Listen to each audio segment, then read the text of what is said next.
میاں عباد فاروق صاحب کا بیٹا میاں عمار فاروق جو کہ اللہ کو پیارا ہو گیا، زندگی اور موت کی کشمکش میں تھا۔ پچھلے کئی روز سے سوشل میڈیا پر آواز بلند کی گئی، اور جب اس کی ویڈیو سامنے آئی تو سب ایک دم ہل کے رہ گئے کہ بچہ جو بالکل ٹھیک تھا، اس کی ویڈیوز پرانی جب دیکھنے کو ملی کہ اپنے باپ کے ساتھ وقت گزار رہا ہے، گاڑی میں آ جا رہا ہے، اور وہ گیمنگ کر رہا ہے، پڑھائی کر رہا ہے، ایل جی ایس سے بچہ تعلیم حاصل کر رہا تھا، اے پلس گریڈ لینے والا بچہ، لیکن ایک دم ٹراما صدمے میں آنے کے بعد جب اس کی ماں کو اس بچے کے سامنے گرفتار کیا گیا، اس کی دادی کو جب اس کے سامنے گرفتار کیا گیا، تو وہ منظر اس بچے کی آنکھوں میں ایسے گھر کر گیا کہ بچہ صدمے میں چلا گیا، بچہ ٹروما میں چلا گیا، اور بچہ اپنے ہوش و حواس کھو بیٹھا، اپنا ذہنی توازن کھو بیٹھا۔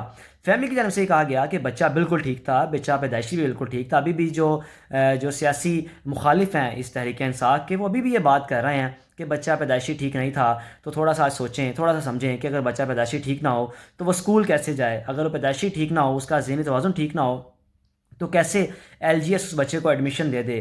کس طرح بچہ اے پلس گریڈ لے کر آئے؟ یہ ایک ناممکن سی بات ہے۔ کائنڈلی اب تو بچہ دنیا سے چلا گیا، اب تو آپ سیاست چھوڑ دیں۔ آپ یہ سوچیں کہ یہ اس ملک کا ہیرا، اس ملک کا مستقبل کا سٹار، اس ملک کی مستقبل میں باغ دوڑ سنبھالنے والا بچہ ہم میں نہیں رہا۔ قصور اس کے باپ کا تھا یا نہیں ہے، یہ سب تمہارے تحقیقاتی ادارے ہیں، ان کی ذمہ داری ہے۔ لیکن اس بچے کا کیا قصور تھا؟ اس بچے کے سامنے اس کی ماں کو کیوں گھسیٹا گیا؟ دنیا کا کون سا ایسا ملک ہے جہاں پر یہ ایسا قانون ہے کہ پولیس گھر میں دعویٰ بول دے اور ماں کو گرفتار کر لے، اس کی دادی کو گرفتار کر لے، اور اس بچے کی آنکھوں کے سامنے اس بچے کو ذہنی ٹارچر دیا جائے؟ تو بچہ یہ سب کچھ جب اس نے اپنی آنکھوں سے دیکھا ہے تو بالکل بھی وہ اپنے ہوش و حواس کھو بیٹھا، ذہنی توازن کھو بیٹھا۔ پاکستان میں تو ویسے ہی 50% لوگ ڈپریشن کا شکار ہیں، بلکہ میں کم بتا رہا ہوں، اس سے زیادہ ہوں گے۔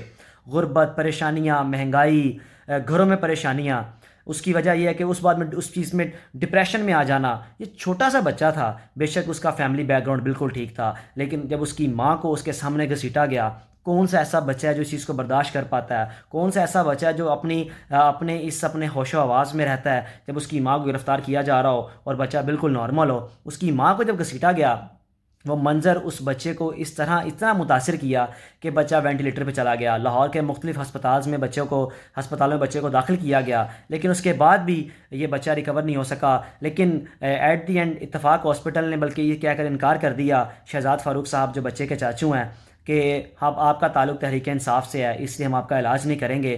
وہ بیچارہ تنگ آ کر بچے کو گھر لے آیا، لیکن کل یا پرسوں شہزاد فاروق صاحب کی جانب سے کہا گیا کہ بچے کو ہم چلڈرن ہاسپٹل لے کر گئے ہیں، ڈاکٹرز نے یہ کہا کہ بچہ کومے میں چلا گیا، آپ بچے کے لیے دعا کریں۔ خدا را، آپ کے سیاسی اختلافات ہیں، آپ کی سیاسی سوچ ایک دوسرے سے مختلف ہے، لیکن اس کے اندر بچوں کو نہ گھسیٹیں، بچوں کو نہ لے کر آئیں۔ یہ بچہ اللہ کے ہاں روز محشر میں کیا کیا کیا شکوے شکایتیں کرے گا کہ کس طرح پاکستان کے بوسیدہ نظام نے مجھے مرنے پر مجبور کیا، کیونکہ میرا علاج کرنے کے لیے تو کوئی تیار نہیں تھا۔ میرے باپ کا قصور تھا یا نہیں تھا وہ سارا بات کا معاملہ ہے، لیکن میرا کیا قصور تھا یا میری ماں کا کیا قصور تھا؟ چلیں عباد فاروق صاحب اگر ہے بھی ملوث تھے، لیکن اس کی ماں کیا قصور تھا؟ اس کی دادی کا کیا قصور تھا کہ اس کی دادی کو گرفتار کیا گیا؟ گھر میں آدھی آدھی رات کو جب ریڈز کی گئیں، دیواریں جب پھلانگ کر پولیس اندر آئی اور بچوں کے سامنے گرفتار کیا، اس منظر نے اس بچے کو زیادہ ہٹ کیا۔ سوشل میڈیا پر کافی آواز بلند کی گئی کہ اس بچے کے ساتھ، بچہ جب اپنے والد کے ساتھ وقت گزارے گا تو بچہ ٹھیک ہو جائے گا، لیکن بدقسمتی سے کسی کو ہوش نہیں آئی یا کسی نے اس بچے پر ترس نہ کھایا۔ اور جتنے بھی لوگ ہیں پاکستان میں جو یہ ویڈیو دیکھ رہے ہیں، آپ بھی اگر صاحب اولاد ہوں تو آپ اس درد کو، اس کیفیت کو، اس کرب کو، اس مشکل کو، اس خوفناک منظر کو آپ سمجھ سکتے ہیں کہ آپ کی اولاد اگر ایسے سسکیاں لیتی ہوئی دنیا سے جائے تو آپ پر کیا گزرے گی۔ یہی وہ اس فیملی پر گزر رہی ہے، اس فیملی کی کیا سوچ ہوگی ریاست کو لے کر۔ شہزاد فاروق صاحب جس بچے کے چاچو ہیں، وہ تو یہ کہنے پر مجبور تھے کہ عباد فاروق جس دن گھر آئے گا ہم نے اس ملک کو چھوڑ دینا ہے۔ یہاں کی یہ بہت بڑی فیملی ہے، ان کا سرمایہ، ان کی انویسٹمنٹ، ان کی پاکستان کے لیے اگر آپ دیکھیں ان کا بزنس ہے، یہ پاکستان میں بزنس کرتے ہیں، ان کا چائنا میں ایکسپورٹ امپورٹ کا بزنس ہے، یہ پاکستان کو سرو بھی کر رہے ہیں۔ لیکن اس کے بعد بھی اگر وہ فیملی آج یہ کہنے پر مجبور ہے کہ ہمارے ساتھ انصاف نہیں ہوا، ہم اس ملک کو چھوڑنے کے لیے تیار ہیں، تو اس طرح بے شمار پاکستانی ہیں جو اس ملک کے نظام سے تنگ آ کر اس ملک کو چھوڑنے کے لیے تیار ہیں۔ لیکن بدقسمتی سے خدا را اس ملک پر رحم کریں، اس ملک کے بچوں پر رحم کریں۔ اس ملک کے بچوں کا کیا قصور ہے؟ بچوں کو سیاسی اختلافات میں نہ گھسیٹیں۔ بچوں کو سیاسی تنازعات میں نہ گھسیٹیں.